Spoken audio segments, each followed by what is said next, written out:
ओम शान्ति, ओम शान्ति, ओम शान्ति। आज 9 आषाढ 2079 बिहिबार बाबाको साकार मुरलीको मुख्य सारमा बाबा भन्नुहुन्छ, मिठे बच्चे, यहाँको करोड अरब तिम्रो काममा आउँदैन। यहाँको करोड अरब तिम्रो काममा आउँदैन। सबै माटोमा मिल्नेछ, सबै माटोमा मिल्नेछ। त्यसैले तिमीले अब सचखण्डको लागि सच्चा कमाई गर, सचखण्डको लागि सच्चा कमाई गर। बाबाले हामीलाई यहाँ विभिन्न विषयमा पढाइ पढाउनुहुन्छ। त बाबाले आत्माको पाठ पढाउनुहुन्छ, परमात्माको पाठ पढाउनुहुन्छ, सृष्टि चक्र समयको बारेमा पढाउनुहुन्छ र हामीले गर्नुपर्ने समयअनुसार कर्तव्यको बारेमा पढाउनुहुन्छ। ज्ञान, योग, धारणा, सेवा, यी 4 विषयमा हैन त यो भित्र बाबाले हामीलाई आत्मबोध हैन यसरी परमात्मा बोध, समयको बोध। त आजको यो सारमा बाबाले हामीलाई समयअनुसार गर्नुपर्ने कर्तव्यप्रति सचेत गराइरहनु भएको छ। अहिलेको समय भनेको सृष्टि चक्रको यो सत्य, त्रेता, द्वापर, कलियुगको यो समयको चक्र अनुसार कलियुगको लास्ट समय हो। यति बेला विभिन्न योजना बनाएर हामीले धन धेरै कमाउने, राख्ने, पुस्तौँ पुस्तालाई काम लाग्छ भनेर राखेर जम्मा गरेर अब कोही काम छैन। धन भनेको यस्तो साधन हो जो चल्ता फुर्ता चलाइराख्ने कुराहरू हो। त्यसलाई लगानी गर्ने, फेरि फलीभूत बनाउने, फेरि चलाउने, यसरी अब शरीर निर्वाहको लागि, परिवारको लागि, समाजको लागि प्रयोग गर्ने चिज हो नि स्थूल धनहरू भनेको। त्यस कारणले गर्दा यो करोड अरब जति पनि हामीसँग जे छ हैन, हाम्रो तन छ, हामीसँग बलबुद्धि विशेषता छ, यो अब सम्पत्तिहरू छन्, यो सबै छन्। जति पनि युज गर्यो भने त्यो सफल भयो, युज गरिएन भने खेर गयो नि। त्यस कारण धेरै जम्मा गरेर जति हामीले खाएनौँ, लगाएनौँ, परिवारजनको लागि प्रयोग गरेनौँ, समाजसेवाको लागि प्रयोग गरेनौँ भने त्यो धन त त्यतिकै रह्यो हैन, माटोमा मिल्नेवाला छ। भोलि दिनदिन हैन यसरी भूकम्प हैन, बाढ, प्रकृतिक विभिन्न उथलपाथल आउने क्रममा हामीले साँचेका धनहरूले यो हैन बिल्डिङहरूले केही काम दिँदैनन् हामीलाई। त्यसकारण बाबाले भन्नुहुन्छ, अब समयअनुसार धन भनेको सँगै हामीले लिएर पनि जाँदैनौँ, लिएर आएका पनि थिएनौँ, शरीर पनि लिएर जाँदैनौँ, लिएर आएका थिएनौँ। आँखाले देखिने सबै चिजहरू भनेपछि आँखाले नदेखिने चिज जो छ त्यो सत्य छ। आँखाले देखिने सबै कुरा मात्र सत्य होइन, योभन्दा भित्र यसलाई पनि चलाउनेवाला त सत्य आत्माको पाठ हामीलाई हैन प्राप्त भएको छ। परमात्मा जो आँखाले देखिन्न, परमात्मा सत्य हुनुहुन्छ, आत्मा सत्य छ र समय पनि झट्ट हेर्दाखेरि देखिने चिज होइन, तर यो चक्र अनुसारको हामीले कर्तव्य गर्नुपर्ने हुन्छ। त यो अन्तिम समयमा अब हामीले सचखण्डको लागि सच्चा कमाई गर्ने भनेको अब सतयुग आउँदैछ, कलियुग जाँदैछ। यो कलियुगपछि सचखण्ड, सतयुग, यही भूमि, यही धरती, यहाँ के बन्छ? सत्य बन्छ। सत्यखण्ड बनाउन बाबा सत्य बाबा आउनुभएको हो।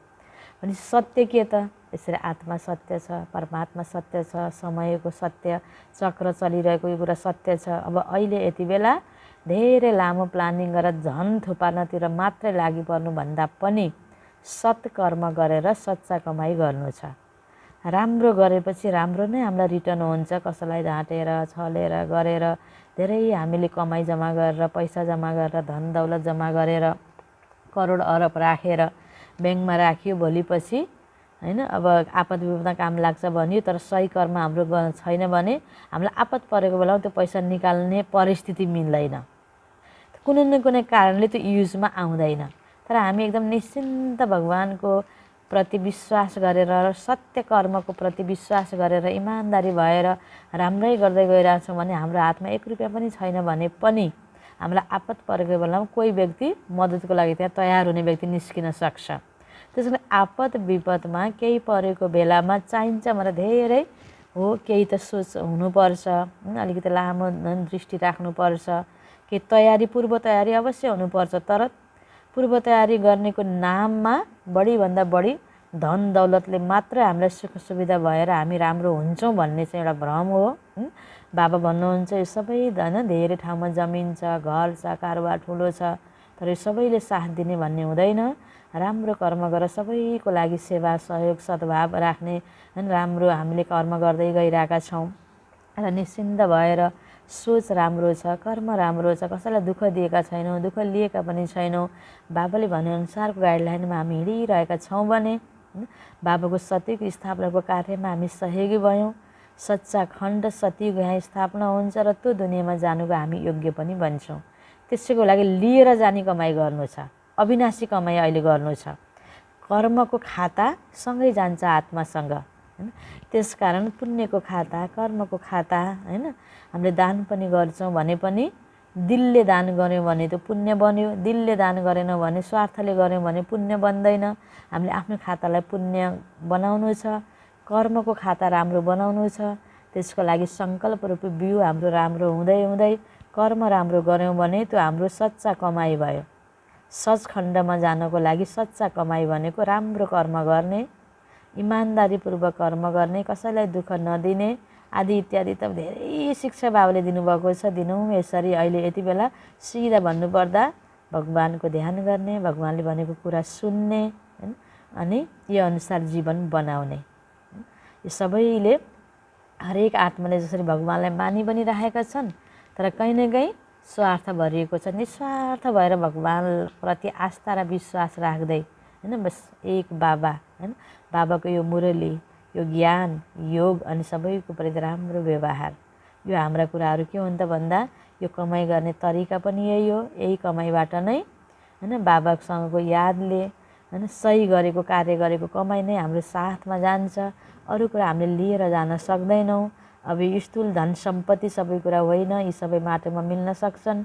सत्य गरेको कमाइ, कर्मको खाता सँगै जाने हुनाले अब तिमीले सच्चा कर्म गर, सच्चाइको साथ कर्म गर भनेर बाबा हामीलाई सिकाइरहनु भएको छ। किन?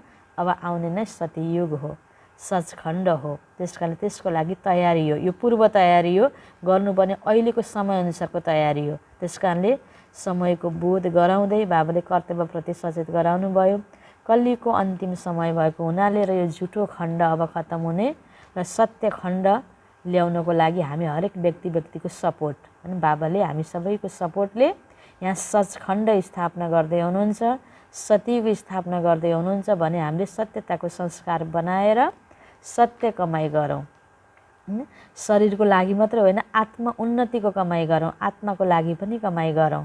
आत्मा ठिक छ हैन, हाम्रो मन ठिक छ, हाम्रो सोचाइ ठिक छ भने सबै कुरा ठिक हुन्छ हैन। अब शरीर, हाम्रो मन हैन, बाहिर शरीर ठिक राख्नको लागि मात्रै खाने पिउने लाउने स्थूल धन सम्पत्ति आराम, शरीरको लागि दबाई पानी, शरीरको लागि मात्रै सबै कुरा त गऱ्यौँ, भौतिक चिजलाई त सबै कुरा गऱ्यौँ, तर आध्यात्मिक हैन आत्मिक कुरा हामीले गरेनौँ भने यो सत्य कमाइ भएन। त्यसकारणले आत्मा उन्नतिको लागि, आत्माको लागि सँगै लिएर हिँड्ने कमाइ हामीले गर्नुपर्छ। आत्माको लागि गरेको कमाइ छ भने त्यो आत्माले कुन ठाउँमा जन्म लिने, कुन घरमा जन्म लिने, कति धनी घरमा जन्म लिने, कसको कोखमा जन्म लिने त्यो पूर्व निर्धारित हुन्छ। त्यसकारणले राम्रो पाउनु छ भोलि पनि भने आज राम्रो कर्म गर्नुपर्छ। स्थूल चिज चाहिँ हाम्रो हातमा हुँदैन, सधैँ बोकेर हिँड्न सकिन्न। कहीँ जाँदा पनि अब घरमा सबै सुविधा छ, यात्रामा कहीँ जानु पर्यो कामले, त्यहाँ सबै कुरा त बोकेर जान सकिन्न। त्यसले ठाउँमा जहाँ पनि हामीलाई सही कुरा प्राप्त होस्, राम्रो प्राप्त होस्, त्यसको लागि निश्चिन्त भएर हामीले सत्कर्म गरेका छौँ भने सबै ठाउँमा सहयोग सुविधा पनि प्राप्त हुन्छ। त्यसकारणले सत्य कर्म गरेपछि कमाइ पनि सत्यको कमाइ हुन्छ।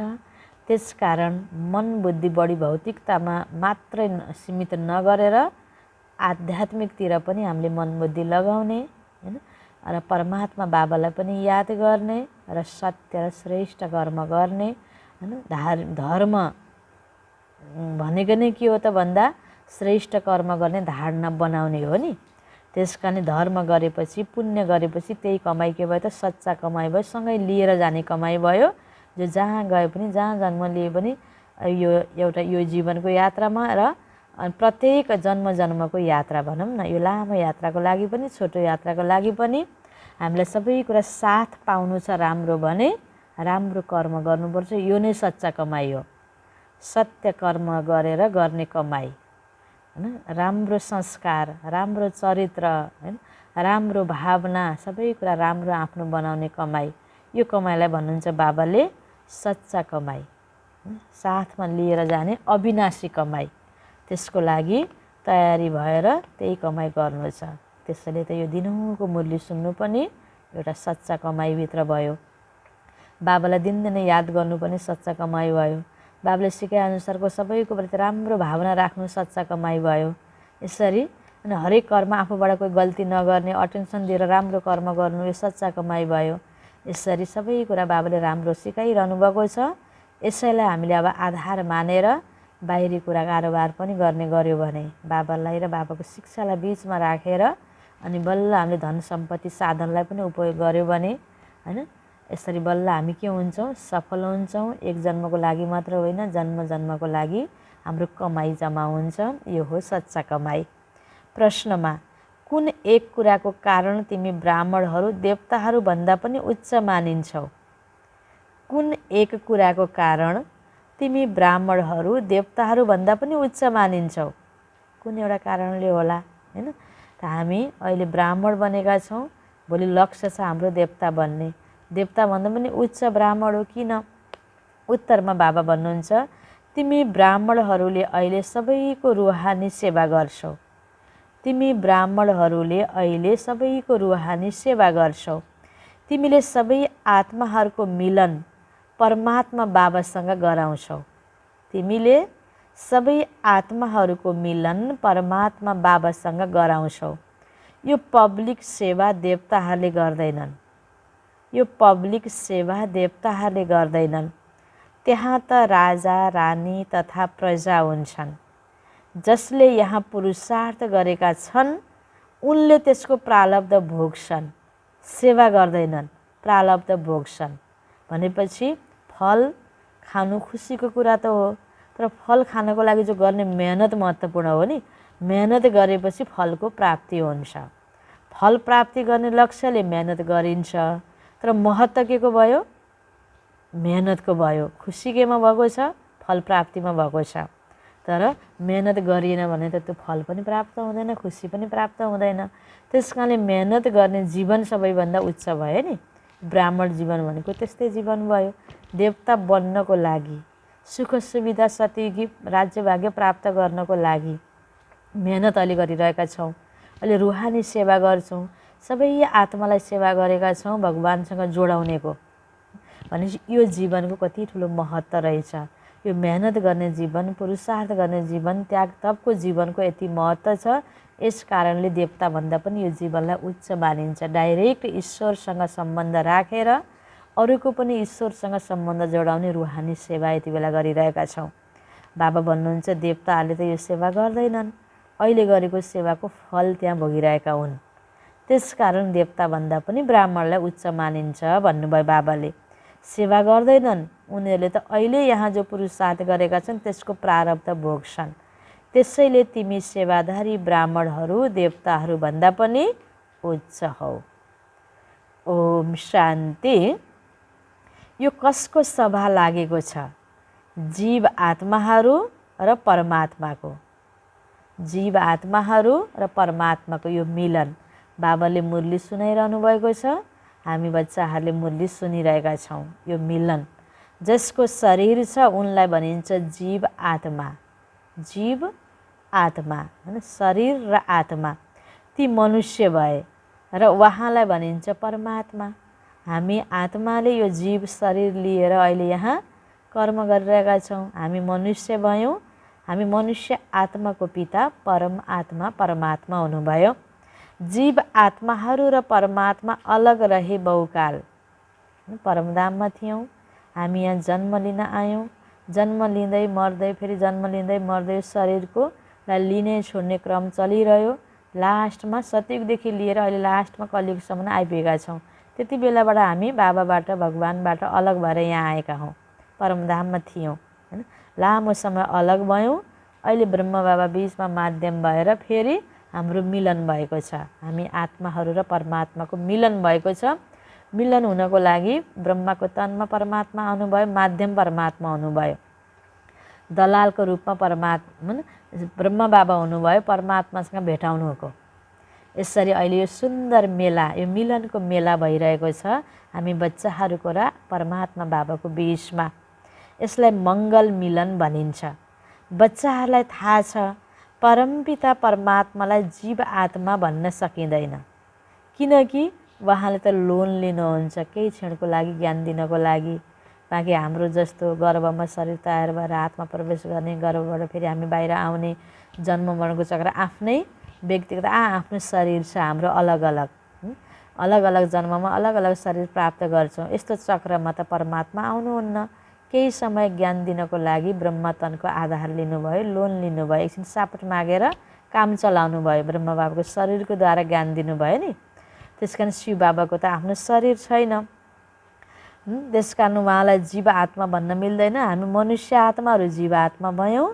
परमपिता परमात्मा परम आत्मा हुनुभयो। तनको उहाँले आधार लिनुहुन्छ। स्वयं आएर भन्नुहुन्छ, प्यारा बच्चाहरू, मलाई पनि यस प्रकृतिको आधार लिनुपर्छ। म गर्भमा त आउँदिनँ, म यसमा प्रवेश गरेर तिमीलाई सम्झाउँछु। तिमी जीव आत्माहरूको त आफ्नो शरीर छ, मेरो आफ्नो शरीर छैन। त्यसैले यो भिन्न सभा भयो नि। यस्तो होइन कि यहाँ कुनै गुरु, चेला वा शिष्य बसेका छन्, होइन? त बाबाको हामी चेला होइन। बाबाले त हामीलाई के भन्छ, तिमी त मेरो बच्चा हो भन्नुभएको छ नि। यहाँ पिता र बच्चाको सम्बन्ध छ। बाबा र होइन बच्चा, पिता र बच्चाको मिलन भएको छ। यहाँ गुरु चेलाको पनि सम्बन्ध छैन। यो त विद्यालय हो, होइन? बाबाले टिचरको रूपमा पनि पढाउनु भएको छ। यस्तो होइन कि गुरुको गद्दी मिल्नु छ, गद्दीको कुरा छैन। बच्चाहरूलाई निश्चय छ हामीलाई कसले पढाउनुहुन्छ। बिना निश्चय कोही पनि आउन सक्दैन। जीव आत्माहरूको वर्ण हो ब्राह्मण वर्ण, किनकि ब्रह्माद्वारा परमपिता परमात्माले रचना रच्नुहुन्छ। तिमीलाई थाहा छ हामी ब्राह्मण हौँ, सबैभन्दा सर्वोत्तम, देवताहरूभन्दा पनि उत्तम। देवताहरूले कुनै पब्लिक सेवा गर्दैनन्। त्यहाँ त यथा राजा रानी तथा प्रजा हुन्छन्। जे आफ्नो पुरुषार्थ गरिएको छ, होइन, अहिले त्यसअनुसार आफ्नो प्रारब्ध भोग्छन्। यहाँ अहिले पुरुषार्थ, त्यहाँ सतयुगमा प्रारब्ध। देवता जीवनमा कुनै सेवा गर्दैनन्, ब्राह्मणले सेवा गर्छन्। बच्चाहरूलाई थाहा छ हामीले बेहदका बाबाबाट हुबहु 5000 वर्ष पहिले जसरी राजयोग सिकिरहेका छौँ। तिमी बच्चाहरू ठहरियौ, यहाँ गुरु चेलाको कुरा छैन। बाबाले घरिघरि बच्चे बच्चे भनेर सम्झाउनुहुन्छ। तिमी अहिले आत्मा अभिमानी बनेका छौ। आत्मा अविनाशी छ, शरीर विनाशी छ। शरीरलाई कपडा बनिन्छ। यो विकारी पतित कपडा हो, किनकि आत्मा आसुरी मतमा विकारमा जान्छ, पतित बन्छ। पावन र पतित शब्द निस्कन्छन् नै विकारको कारण। बाबा भन्नुहुन्छ अब धेरै पतित नबन। अहिले सबै रावणको बन्धनमा फँसेका छन्, किनकि यो हो रावण राज्य। बाबाले तिमीलाई रावण राज्यबाट मुक्त गरेर राम राज्यमा लैजानुहुन्छ। गड फादर इज लिबरेटर भन्नुहुन्छ। मैले सबैलाई दुःखबाट छुटाएर फर्काएर शान्तिधाममा लैजान्छु। त्यहाँ गएर फेरि यहाँ आएर सुरुदेखि बच्चाहरूले आफ्नो पाठ रिपिट गर्नु छ। पहिला सुरुमा पाठ रिपिट गर्नु छ। देवताहरूले उनै पहिले थिए, देवताहरू नै पहिले थिए। अहिले ब्रह्माद्वारा आदि सनातन देवी देवता धर्मको स्थापना हुन्छ। कलियुगको विनाश सामुन्ने खडा छ। धेरै अन्धकारमा परेका छन्। हुन त पदमपति करोडपति पनि बनेका छन्। रावणको पम्प छ, यसमा नै आकर्षित भएका छन्। अहिले त धन नै एकदमै ठुलो भन्ने भइरहेको छ नि। रावणको पम्प छ, धेरै करोडपति अरबपति पनि बनेका छन्, होइन? त बाबा भन्नुहुन्छ आखिर कलियुगको विनाश त सामुन्ने छ। यो धेरै दिन फेरि धेरै लामो समयलाई जो गरेको फेरि युजमा आउँदैन, होइन, काम लाग्दैन। त्यस कारण बाबाले इसारा दिनुभएको यो। यसमा बाबा सम्झाउनुहुन्छ यो झुटो कमाइ हो, जुन फेरि के हुन्छ सारा माटोमा मिल्छ। उनीहरूलाई हासिल केही पनि हुँदैन। धेरै कमाइ गर्ने, होइन, धुनमा बाबालाई बिर्सेर, यो ज्ञानलाई बिर्सेर, योबाट टाढा भएर गरेको कमाइ पनि धेरै काम आउँदैन। बाँकी त शरीर निर्वाहको लागि गर्दै नगर पनि बाबाले भन्नुभएको छैन केही त गर्नुपर्छ ब्यालेन्स राखेर, हैन। त यो केही बसिन्जेल भइन्जेल काम चलाउनुको लागि बाबा भन्नुहुन्छ तिमी त भविष्य 21 जन्मको लागि बाबाबाट वर्षका लागि आएका हौ। यो हो सचखण्डको लागि सच्चा कमाई। सबै फर्केर जानु नै छ, सधैँ यहाँ बस्ने त होइन। ताकि यति धेरै हामीले फैलाएर बसौँ, अब समेट्ने बेला छ। हामीले सतयुगदेखि आयौँ, हैन। अहिले कलिको अन्तसम्म समय पुरा भएको हुनाले हामी कुनै पनि कारोबार धन्दा पनि समयमा त समेटिन्छ नि। दिनभरि पनि अफिसको काम पनि बेलुका बसी समेटिन्छ, फेरि भोलि सुरु हुन्छ। त्यस्तै हरेक 5000 वर्षको चक्रमा अहिले समेट्ने बेला भएको छ। सबैको वानप्रस्थ अवस्था छ। बाबा भन्नुहुन्छ सबैको सद्गति दाता सद्गुरु म हुँ। साधुहरूको पतितहरूको सबैको उद्धार मैले गर्छु। साना बच्चाहरूलाई पनि सिकाइन्छ शिव बाबालाई याद गर, बाँकी अरू सबै चित्र आदि हटाइदेऊ। एक शिव बाबा, दोस्रो न कोही। तिमीलाई थाहा छ हामी बाबासँग फेरि बेहद सुखको वर्षा लिन आएका छौँ। हदको पितासँग हदको वर्षा त जन्म जन्मान्तर लियो। रावणको आसुरी मतमा पतित बन्दै आयो। मनुष्यले यी कुरालाई बुझ्दैनन्, रावणलाई जलाउँछन्। त्यसैले जलेर खतम हुनुपर्छ नि। मनुष्यलाई जलाउँछन्, उसको नाम रूप सबै खतम हुन्छ। रावणको नाम रूप त गुम हुँदैन, पटक पटक जलाइरहन्छन्। बाबा भन्नुहुन्छ यो 5 विकार रूपी रावण तिम्रो 63 जन्मको दुश्मन हो। यहाँको दुश्मन मतलब हाम्रो दुश्मन भयो। जब वाम मार्गमा आयो त्यसपछि रावणको जेलमा पर्यो। आधा कल्पदेखि रावण राज्य खतम हुन्छ। आधा कल्पदेखि रावण राज्य हुन्छ। रावण जल्दै जल्दैन, मर्दै मर्दैन। अहिले तिमीलाई थाहा छ रावणको राज्यमा हामी धेरै दुखी भएका छौँ। सत्ययुग त्रेता रामको राज्य थियो, सुखी राज्य थियो। द्वापरबाट रावणको राज्य सुरु भयो, अनि द्वापरबाट कलियुगसम्म आइपुग्दासम्म बिचमा रावण मर्दै मरेन, जल्दै जलेन। अब ज्ञान योगको बलले रावणलाई फेरि खतम गर्नु छ। अब आधा कल्पको लागि फेरि रावण हुँदैन सत्ययुग त्रेतामा। यसरी समयअनुसार अहिले कुन समय छ बाबा बुझाउँदै हुनुहुन्छ, कसरी हामी दुखी भयौँ, अब अहिले के गरेर हामी सुखी हुन्छौँ यो सिकाउँदै हुनुहुन्छ। अहिले हामी रावणको राज्यमा धेरै दुखी भएका छौँ, किन रावण जलेको पनि छैन, मरेको पनि छैन। त्यसरी पुत्ला बनाएर जलाएर त रावण मर्दैन, हैन। त्यस कारण बाबा बताउँदै हुनुहुन्छ यो सुख र दुःखको खेल हो। गायन पनि गरिन्छ माया से हारे हार, माया से जिते जित। अहिले मायालाई जितेर हामी फेरि राम राज्य लिन्छौँ। अब हो रावणलाई खतम गर्ने विधि बाबाले बताएअनुसार, अनि खतम हुन्छ र अब राम राज्य आउँछ। हामीले विजय हासिल गर्छौँ, रावणमाथि विजय हासिल गर्छौँ। अब राम सीताको राज्य त त्रेतामा हुन्छ। सतयुगमा हुन्छ लक्ष्मी नारायणको राज्य। त्यहाँ त हुन्छ नै आदि सनातन देवी देवता धर्म। त्यसलाई ईश्वरीय राज्य भनिन्छ, जुन बाबाले स्थापना गर्नुभएको हो। पितालाई कहिल्यै सर्वव्यापी भन्न सकिँदैन। तिमीहरू भाइ भाइ हौ, बाबा एक हुनुहुन्छ। तिमी सबै आपसमा भाइ भाइ हौ। बाबा बसेर आत्माहरूलाई पढाउनुहुन्छ। बाबाको आदेश छ मलाई याद गर, म आएको हुँ भक्तिको फल दिन। कसलाई? जसले सुरुदेखि लिएर अन्त्यसम्म भक्ति गरेका छन्। पहिला सुरुमा तिमीले एक शिव बाबाको भक्ति गर्थ्यौ। सोमनाथको मन्दिर कति भव्य छ, विचार गर्नुपर्छ हामी कति धनवान थियौँ। अहिले गरिब कौडी जस्तो बनेका छौँ। अहिले तिमीलाई 84 जन्मको स्मृति आएको छ। अहिले तिमीलाई थाहा छ हामी केबाट के बनेका छौँ।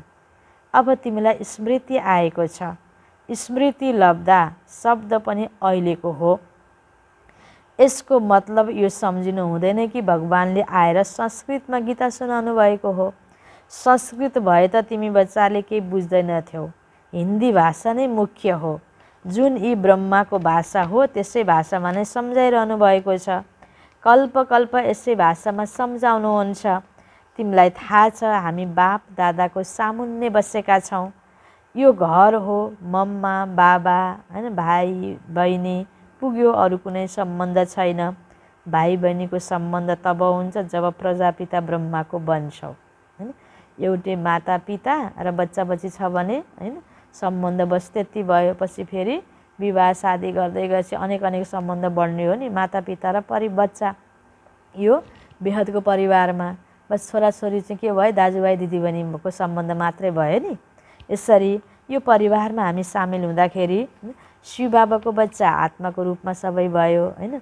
तर ब्रह्मा बाबाको थ्रु हामी बच्चा हुँदाखेरि हामी सबै ब्रह्मा बाबाको द्वारा बाबाको बनेको परिवार, ब्राह्मण परिवारमा बस माता पिता दाजुभाइ दिदीबहिनी यही नै सम्बन्ध छ यहाँनिर।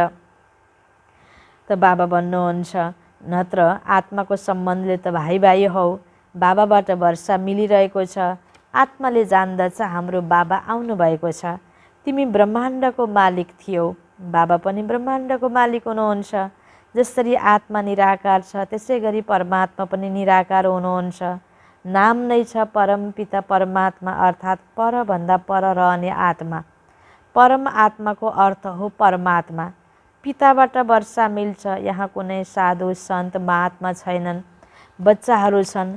बाबासँग बेहदको वर्षा लिइरहेका छन्। अरू कसैले वर्षा दिन सक्दैन। बाबा हुनुहुन्छ सत्यको स्थापना गर्नेवाला। बाबाले सदैव सुख नै दिनुहुन्छ। यस्तो होइन कि सुख दुःख बाबाले नै दिनुहुन्छ, यस्तो नियम छैन। बाबा स्वयं बताउनुहुन्छ, मैले तिमी बच्चाहरूलाई पुरुषार्थ गराउँछु 21 जन्मको लागि। अब देवता बन। सुखदाता हुनुभयो नि, दुःखहर्ता सुखकर्ता। अहिले तिमीलाई थाहा छ दुःख कसले दिन्छ? रावणले। यसलाई भनिन्छ भिकारी दुनिया।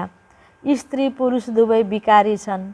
सतयुगमा दुवै निर्विकारी थिए। लक्ष्मी नारायणको राज्य थियो नि, त्यहाँ कायदापूर्वक राज्य चल्छ। प्रकृति तिम्रो अर्डरमा चल्छ। सतयुगमा, सत्यको कुरा बाबा बताउँदै हुनुहुन्छ, त्यहाँ कुनै उपद्रव हुन सक्दैन। अब अहिले यहाँ प्रकृतिको कति उपद्रव सहन गर्नु परेको छ हैन। कहिले बाढी, कहिले पहिरो, कहिले भूकम्प अनि हरेक कुरा प्रकृतिले पनि हामीलाई जो दिइरहने चिज हो। यसो हेऱ्यो भने फलफुल रोपौँला, टिपेर पछि खाउँलामा रोप्दाखेरि त्यहाँनिर फल टिपेर खाँदा फलभित्र किरा लागेको हुन्छ। पहिला बोटमै किरा लागेको हुन्छ, कति जोगाउनु पर्छ भनेपछि प्रकृतिबाट पनि सही तरिकाले नियमपूर्वक कायदापूर्वक हामीले पाएका छैनौँ नि। अनि एक प्रकारले प्रकृतिबाट हामीले लिएर खाउँला भन्दाखेरि त्यहाँ खान नपाउनु, यो के हो त हाम्रो कुनै न कुनै जन्मको फल हो नि। प्रकृतिले उपद्रव मचाउनुमा हाम्रै सोचको प्रभाव छ।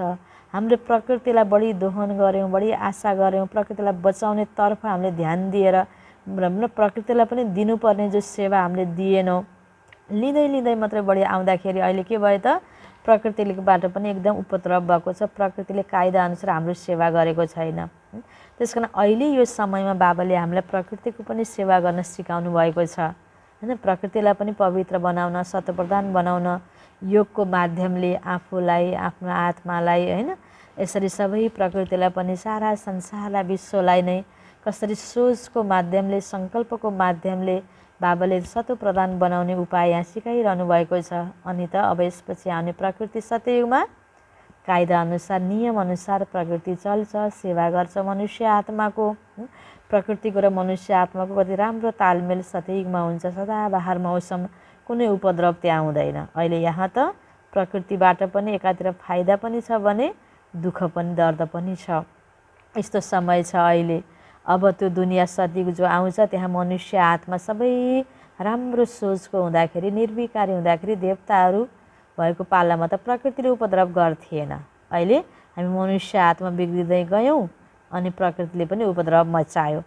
तिमी बच्चाहरूले स्थापनाको साक्षात्कार गरेका छौ। विनाश पनि हुनु छ अवश्य। होलिकामा गीत बनाउँछन् नि, सोध्छन् यिनको पेटबाट के निस्किन्छ भने मुसल। राइट कुरा त तिमीलाई थाहा छ। विज्ञान कति तेज छ, बुद्धिको काम हो नि हैन। पेटबाट मुसल निक्लिनु होइन, बुद्धिले इन्भेन्सन गरेको छ मिसाइल्स हैन। त बाबा भन्नुहुन्छ विज्ञान कति तेज छ, यो त बुद्धिको काम हो। विज्ञानको कति घमण्ड छ, कति चिजहरू हवाईजहाज आदि बनाउँछन् सुखको लागि, फेरि यी चिजद्वारा विनाश पनि गर्नेछन् अहिले हैन। विज्ञानको साधनले सधैँ सुखै दिन्छ भन्ने छैन। खतरनाक परिस्थितिहरू सिर्जित हुँदैछन्।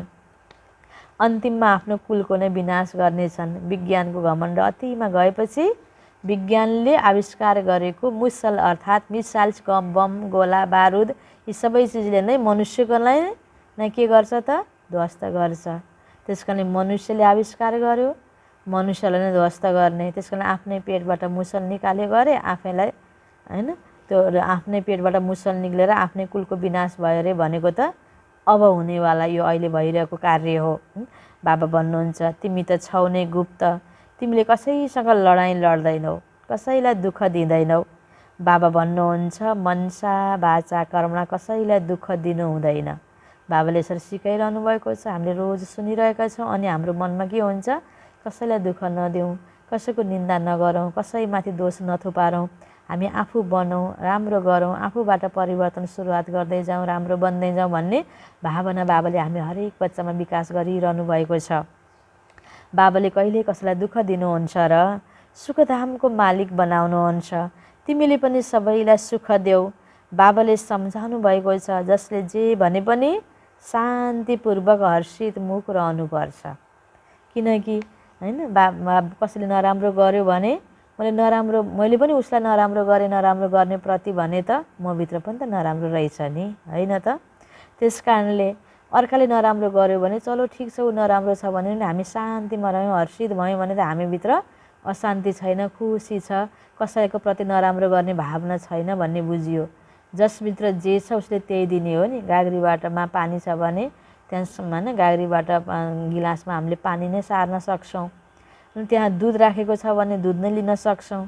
जस्तो कि कागतीलाई निचर्यो भने अमिलो रस आउँछ, उखुलाई हामीले निचर्यो भने गुलियो नै आउँछ नि। कसैले दबाब दियो, कसैले हामीलाई नराम्रो गलत व्यवहार गर्यो भनेर मैले नराम्रो गरेँ भन्नु त हामीभित्र नराम्रै थियो। उसले दबाई दिएपछि निचोरेपछि हामीबाट जे थियो त्यही निस्केको हो नि। उसले जति दबाब दियोस्, दुःख दियोस्, हेला गरोस्, गाली गरोस्, मभित्र गुलियोपना मिठोपना छ भने त मैले प्यारले नै जित्ने प्रयास गर्छु नि। उसलाई राम्रै गर्छु, उसको प्रति प्यार गर्न नसके नराम्रो चाहिँ गर्दिनँ। किन? प्यार छैन। जस्तो सुकेको उखुकोमा पनि धेरै रस निक्लिएन भने पनि, थोरै रस आयो भने पनि, उखु सुकेको छ भने पनि अमिलो आउँदैन नि सुकेर, होइन? कागती पनि सुक्खा भयो भने अमिलो रस कम आउँछ, तर त्यहाँ चिनी गुलियो पनि हुँदैन नि। त्यस कारणले गर्दा जे भित्र छ त्यही दिने हो। आफ्नो औकात क्षमता हामीभित्र जे कुराले हामी भरपुर छौँ, जुन हैसियतका छौँ, जे आफूभित्र छ त्यही हामीले अरूलाई दिने हो। त्यस कारणले कसलाई के दिने भन्दा पनि म कसको हुँ, मैले के दिने, होइन? त्यस कारणले गर्दा मैले हरेकलाई गर्ने व्यवहार भनेको मेरो आफ्नो स्थितिको आधारमा गर्ने हो, होइन? मेरो हैसियतको आधारमा गर्ने हो, मेरो कर्तव्यको आधारमा मैले गर्ने हो। मैले आफूले राम्रै गर्नुपर्छ, यो मनुष्यको राम्रो कर्तव्य गर्ने यो मनुष्यको कर्तव्य हो। त्यस कारणले हामीले होइन कमसेकम हामी मनुष्य भएको नाताले गर्नुपर्ने के हो र बाबाले दिएको देवता बन्ने लक्ष्यको आधारमा हामीले गर्नुपर्ने के हो त? यसरी सोचेर व्यवहार गर्ने हो। यो नै कि फलानु यस्तो उस्तो उस्तो उसले यो गरे भएर मैले यो गरेँ भनेर यसरी हामीले अरूलाई दोष दिन पनि मिल्दैन, होइन? आफूभित्र जे छ त्यही निस्किन्छ। ऊ त निमित्त बन्नु निकालिदिनेको निमित्त बनेको मात्र हो त्यो मेरो अगाडिको आत्मा। नराम्रो आत्मा भन्छु मैले उसलाई भने, मानम त्यो नराम्रो आत्मा त मेरो लागि के भयो? मभित्रको नराम्रोपना के रहेछ खोजिदिने र बाहिर प्रदर्शन गरिदिने निमित्त बनेको हो। त्यस कारणले नराम्रो आत्माको कारणले मैले त्यो नराम्रो आत्मा हो भनेर दोषारोपण गर्ने, उसको त्यही कुराहरू फैलाउने, वर्णन गर्ने गरेर आफूभित्रको दूषितपनालाई फ्याँकेर मैले पनि भाइब्रेसन खराब गर्ने होइन, त्यसलाई बरु मेटाउने प्रयास गर्नुपर्छ बाबाको ज्ञानको हिसाबले। चर्चा बाबाकै ज्ञानको गर्ने र हरेक व्यक्तिलाई सम्झाउने तरिका पनि ज्ञानको आधारमा नै हुनुपर्छ। बाबाले त भन्नुभएको छ तिमी त जे भए पनि जस्तो भए पनि मुस्कुराइरहनुपर्छ, हर्षितमुख नै हुनुपर्छ, योगमा रहेर मुस्कुराइरहनुपर्छ। तिम्रो योग बलद्वारा ऊ पनि शान्त हुनेछ। खास गरेर टिचरको चालचलन धेरै राम्रो हुनुपर्छ, कसैसँग पनि घृणा नहोस्। बाबा भन्नुहुन्छ मलाई कहाँ कसैसँग घृणा छ र? जान्दछु सबै पतित छन्, यो ड्रामा बनेको छ, जान्दछु यिनको चालचलन नै यस्तो छ, खानपान कति अशुद्ध छ, जे मन लाग्छ त्यही खाइरहन्छन्। जीवन सबैलाई प्यारो लाग्छ, जीवन हामीलाई पनि धेरै प्यारो लाग्छ। जान्दछौँ यिनीद्वारा हामीलाई बाबाको वर्षा मिल्छ। योगमा रहनाले तिम्रो आयु बढ्छ, विकर्म कम हुन्छन्। व्यक्तिको कुरा याद गरेर आयु बढ्दैन, व्यक्तिहरूको कुरा याद गरेर हामीमा मनमा खुसी हुँदैन। बाबाको याद गरेपछि, बाबाको ज्ञानको चिन्तन गरेपछि आयु पनि बढ्छ, खुसी पनि हुन्छ, स्थिति पनि राम्रो हुन्छ, तनाव हुँदैन। बाबा भन्नुहुन्छ होइन त कसैको प्रति पनि घृणा भावना बाबाको थिएन भने, होइन बाबाको छैन भने हामीले पनि राख्नु हुँदैन। त बाबालाई थाहा छ नि सबै मनुष्य आत्माले भगवानको पनि कति ग्लानि गरेका हुन्। थाहा हुँदा पनि आएर बाबाले राम्रो सेवा गरिरहनु भएको छ नि यति बेला। त बाबा भन्नुहुन्छ योगमा रहनाले तिम्रो आयु बढ्छ, विकर्म कम हुन्छन्, भविष्य 21 जन्मको लागि आयु लामो हुन्छ। पुरुषार्थ अहिलेको हो जसबाट फेरि प्रारब्ध बन्छ। योग बलद्वारा हामी हेल्दी बन्छौँ, ज्ञानद्वारा सम्पत्तिवान। स्वास्थ्य सम्पत्ति भएमा सुख हुन्छ। केवल सम्पत्ति छ तर स्वास्थ्य छैन भने हैन, धन धेरै छ सुगर भयो मिठो किनेर खानै हुँदैन हैन, क्या फाइदा त हैन। त्यस कारणले सम्पत्ति छ तर स्वास्थ्य छैन भने काम छैन। अनि स्वास्थ्य ठिक छ, मलाई जे पनि खान हुन्छ, डाइजेस्ट हुन्छ, तर किनेर खाने चिज सम्पत्ति छैन। दुवै भयो भने सुख हो नि, त्यो दुवै सतयुगमा छ। त्यसको लागि अहिले के चाहियो? पवित्रता, सत्कर्म। यसले के ल्याउँछ? यो ज्ञानले, योगले सुख पनि ल्याउँछ हैन। सुखको लागि सम्पत्ति र स्वास्थ्य दुवै ल्याउँछ। जति योग गर्छौँ उति स्वस्थ बन्छौँ, हेल्दी बन्छौँ। जति ज्ञानको चिन्तन गर्छौँ उति धनवान बन्छौँ। ज्ञान सबैभन्दा ठुलो धन हो। त्यस कारण बाबा भन्नुहुन्छ योग बलद्वारा हामी हेल्दी बन्छौँ, ज्ञानद्वारा सम्पत्तिवान। त्यो केवल सम्पत्ति छ स्वास्थ्य छैन भने सुख हुन सक्दैन। त्यस कारणले योग मात्र गरेर पनि भएन, ज्ञान मात्रै भएर योग नभएर पनि भएन। दुईटाको ब्यालेन्स चाहिन्छ। यस्ता धेरै ठुला ठुला राजाहरू धनवान भएर पनि लङ्गडा रोगी छन्। उनलाई भनिन्छ यस्तो विकर्म गरेका थिए जसको फल मिलेको हो हैन। हामी हरेकले जे अहिले प्राप्ति गरेका छौँ सबै पहिलाको कर्मको फल मिलेको हो। यसरी सोच्नुपर्छ। बाबाले तिमीलाई सुनाउनु त धेरै हुन्छ, यस्तो होइन बाहिर गएपछि जहाँको त्यहीँ रहोस्, यो त हुनु हुँदैन। धारणा गर्नु छ, अरू केही याद नआओस्, केवल शिव बाबालाई याद गर। भित्र धेरै गुप्त महिमा गर्नुपर्छ। बाबा मनचित्तमा पनि थिएन, हजुर आएर पढाउनुहुन्छ। यो कुरा कुनै शास्त्रमा पनि छैन, जुन कुरा अहिले यसरी बाबाले हामीलाई पढाइरहनु भएको छ। निराकार परमात्मा आएर पढाउनुहुन्छ। बाबा अब हामीले बुझिसक्यौँ। बाबाको सट्टा कृष्णको नाम लेख्नाले गीता खण्डन भयो। कृष्णको त त्यस्तो चरित्र हुन सक्दैन जुन वर्णित छ गीतामा। गीता हो यस सङ्गमको शास्त्र। उनीहरूले फेरि द्वापरमा देखाएका छन्। जे कहानी भयो अहिले भइरहेको छ हैन, पहिला सङ्गममा थियो र रिपिट भइरहेको छ। बाबा भन्नुहुन्छ प्यारा बच्चाहरू अरू सबै कुरा छोडेर पढाइमा ध्यान लगाऊ। अब भनेको यो समय यस्तो अन्तिम समय, नाजुक समयमा बस एक बाबाको पढाइप्रति लगनशील भएर बाबाको याद आएपछि बचिने र बचाउन सकिने समय छ। त्यसैले समय खेर फाल्नु हुँदैन। तिम्रो समय अति मूल्यवान छ। बाबाको यादमा रहेनौ, पढाइमा मस्त रहेनौ भने समय व्यर्थ जान्छ। व्यर्थ गएपछि पछि पश्चाताप हुन्छ, दुःख हुन्छ। शरीर निर्वाह त गर, बाँकी फाल्तु चिन्तनमा समय गुमाउनु हुँदैन। तिम्रो सेकेन्ड सेकेन्ड हिरा जस्तो मूल्यवान छ। बाबा भन्नुहुन्छ मनमना भव। यही समयमा फाइदा छ, बाँकी समय व्यर्थ जान्छ। चाट राख। मैले कति समय व्यर्थ गुमाएँ। एउटै शब्द छ मनमना भव। आधा कल्प जीवन मुक्ति थियो, फेरि आधा कल्प जीवन बन्धमा आयौँ। सतो प्रदान सतो रजो तमोमा आयौँ, फेरि हामी जीवन मुक्त बनिरहेका छौँ। बनाउनेवाला बाबा नै हुनुहुन्छ। सबैलाई जीवन मुक्ति मिल्छ। आफ्नो धर्म अनुसार पहिला सुरुमा सुख देख्छन्, फेरि दुःख। नयाँ आत्मा जो पहिले आउँछ उसले सुख भोग्छ। कसैको महिमा हुन्छ किनकि नयाँ आत्मा हुनाले ताकत हुन्छ। तिम्रो मनमा खुसीको बाजा बज्नुपर्छ। हामी बाप दादाको सामुन्ने बसेका छौँ। अब नयाँ रचना भइरहेको छ। तिम्रो यस समयको महिमा सतीको भन्दा पनि धेरै छ। जगत अम्बा देवीहरू सबै सङ्गममा थिए, ब्राह्मण थिए। तिमीलाई थाहा छ हामी अहिले ब्राह्मण हौँ, फेरि देवता पूजनीय लायक बन्छौँ। फेरि तिम्रो यादगार पनि बन्छन्, मन्दिर बन्छन्। तिमी चैतन्य देवी बन्छौ।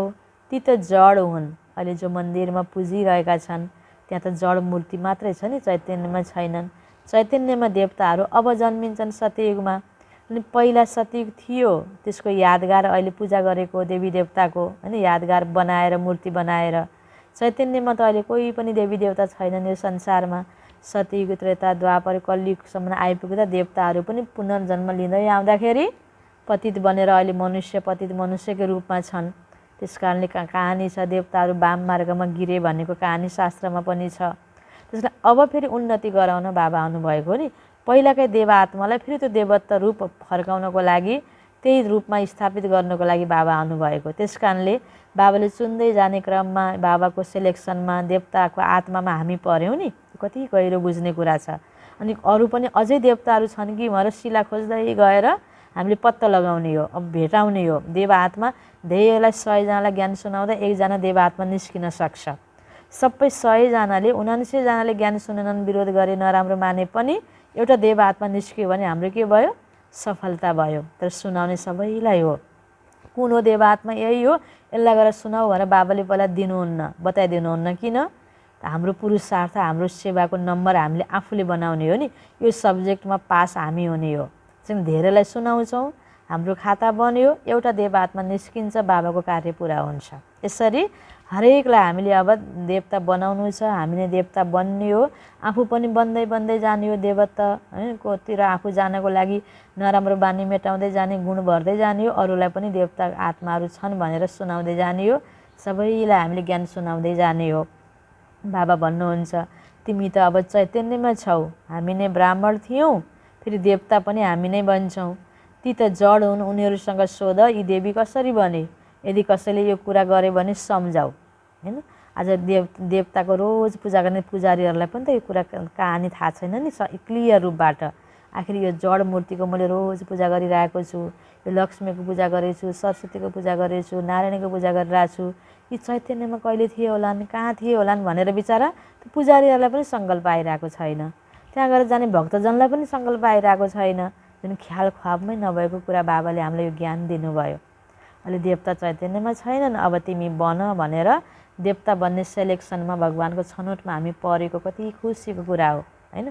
त्यस कारण त्यो भक्त आत्मा अन्जान आत्माको प्रति पनि घृणा भाव नराखिकन बिस्तारै यो कुरा बुझाउने, रहम गर्ने, हामीले हो र आफू पनि बन्ने बनाउने, आफूमाथि पनि रहम गर्ने र अरू आत्मामाथि पनि रहम गर्ने हो। हामीले त पुरा वर्षा लिन्छौँ, यो विद्यालय नै यस्तो छ। सबैले भन्छन् हामी आएका हौँ प्राचीन राजयोग सिक्नको लागि, योगद्वारा देवी देवता बन्छौँ। अहिले त शूद्रबाट ब्राह्मण बनेका छौँ, फेरि ब्राह्मणबाट देवता बन्छौँ। मूल कुरा नै हो यादको, याद मानै मायाले विघ्न पार्छ। तिमीले धेरै कोसिस गर्छौ, फेरि पनि बुद्धि कहीँ न कहीँ गइहाल्छ। यसमा नै सारा मेहनत छ। अच्छा, मिठे मिठे सिकिलदे बच्चाहरूप्रति माता पिता बाप दादाको याद प्यार एवं गुड मर्निङ।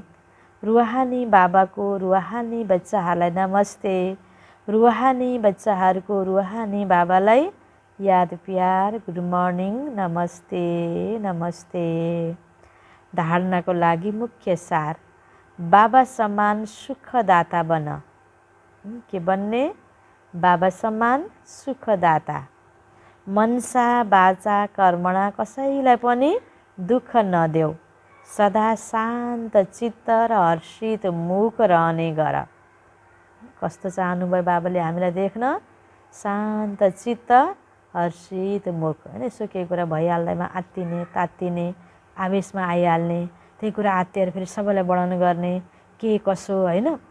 त्यो कुरालाई अब त्यो सुने कुरामा फेरि अनेक डिक्लेयर गर्नको लागि अनेक प्रकारको वातावरण सिर्जना गर्ने, नेगेटिभ वातावरण, उसलाई भन्ने त्यो भन्ने यो भन्ने, त्यो अब त्यो एकदम त्यो खोजनीति गर्ने, रिसर्च गर्ने, नेगेटिभ कुराको रिसर्च गर्नमा हामीले टाइम पनि बर्बाद गर्ने होइन। बस बाबा ड्रामा हरेक आत्माको आफ्नो आफ्नो पाठ यसरी ज्ञानमय तरिकाले हामीले अब आफ्नो दृष्टिकोण शान्त चित्त धैर्यको बनाउनु पर्छ। अब कुनै कुरा पत्ता लगाएर कसले कहाँ के गर्यो भनेर त्यसलाई हैन खारेर गाली गरेर दोषारोपण गरेर यो त्यो भएर आफू सही सिद्ध गर्ने समय छैन। अब एकदम शान्त रहेर हरेक आत्मालाई शान्तमय बनेर दृष्टि दिएर उसको ठिक छ बस सुधार भयो, उसले राम्रो गरे पनि नराम्रो गरे पनि राम्रो भए राम्रो गर्दै जाओस्, नराम्रो भए नराम्रो गर्ने भावना मेटेर राम्रो गरोस्, शुभ भावना दिँदै जाने। बाबा अर्पणम, बाबालाई छोडिदिने र आफूलाई नै सुधार्ने। म यति बेला कसैको प्रति नराम्रो भावना उत्पन्न भइरहेको बेलामा, व्यर्थमा मैले ध्यान दिएको बेलामा मेरो शरीर छुट्यो भने म म त जसरी हुन्छ बाबालाई याद गर्ने हो, योगयुक्त रहने हो, शान्त रहने हो, धैर्य रहने हो भनेर आफूलाई माथि मात्र ध्यान दिने अब समय छ। अरूको प्रति करुणा भाव उत्पन्न गर्ने हो, दया भाव उत्पन्न गर्ने हो, मनसा सेवा गर्ने हो, बाँकी सुधार आफ्नो गर्ने हो। यस्तो समय छ। त्यस कारण बाबा भन्नुहुन्छ तिमीले कसैलाई पनि मनसा वाचा कर्मणा दुःख नदेऊ, बस शान्त चित्त र हर्षितमुख रहने गर भन्नुभयो बाबाले। दोस्रो पोइन्टमा फाल्तु चिन्तनमा समय धेरै फाल्नु हुँदैन। फाल्तु चिन्तनमा समय खेर फाल्नु हुँदैन। बाबाको मनमनै महिमा गर। अब धेरै समय खेर फाल्ने होइन, मनै मन बस बाबाको महिमामा समयलाई सफल गर्ने हो। वरदान छ बाबाको श्रेष्ठ मत प्रमाण, हरेक कर्म कर्मयोगी भएर गर्ने, कर्म बन्धन मुक्त भव। श्रेष्ठ मत प्रमाण, हरेक कर्म कर्मयोगी भएर गर्ने, कर्म बन्धन मुक्त भव। विस्तारमा जुन बच्चाहरू श्रेष्ठ मत प्रमाण हरेक कर्म गर्दा बेहदको रुहानी नसामा रहन्छन्, उनीहरू कर्म गर्दा कर्मको बन्धनमा आउँदैनन्, न्यारा र प्यारा रहन्छन्। कर्मयोगी बनेर कर्म गर्ने भएकाले उनीहरूको पासमा दुःखको लहर आउन सक्दैन। उनीहरू सदैव न्यारा र प्यारा रहन्छन्। कुनै पनि कर्मको बन्धनले उनीहरूलाई आफ्नो तर्फ खिच्न सक्दैन। सदैव मालिक भएर कर्म गराउँछन्। त्यसैले बन्धनमुक्त स्थितिको अनुभव हुन्छ। यस्ता आत्मा स्वयं पनि सदैव खुसी रहन्छन् र अरूलाई पनि खुसी दिन्छन्। हैन, बाबाको श्रेष्ठ मतको प्रमाणको आधारमा मात्रै कर्म गर्छौँ। निस्वार्थ कुनै स्वार्थ नराखिकन कर्मको प्रभावबाट पनि मुक्त भएर कर्म गर्छौँ भने आफू पनि खुसी, अरूलाई पनि खुसी दिलाउनुको क्षमतामा वृद्धि। स्लोगन अनुभवको अधिकारी बन्यौ भने, अनुभवहरूको अधिकारी बन्यौ भने कहिल्यै धोका खाँदैनौ, कहिल्यै धोका खाँदैनौ। ओम शान्ति।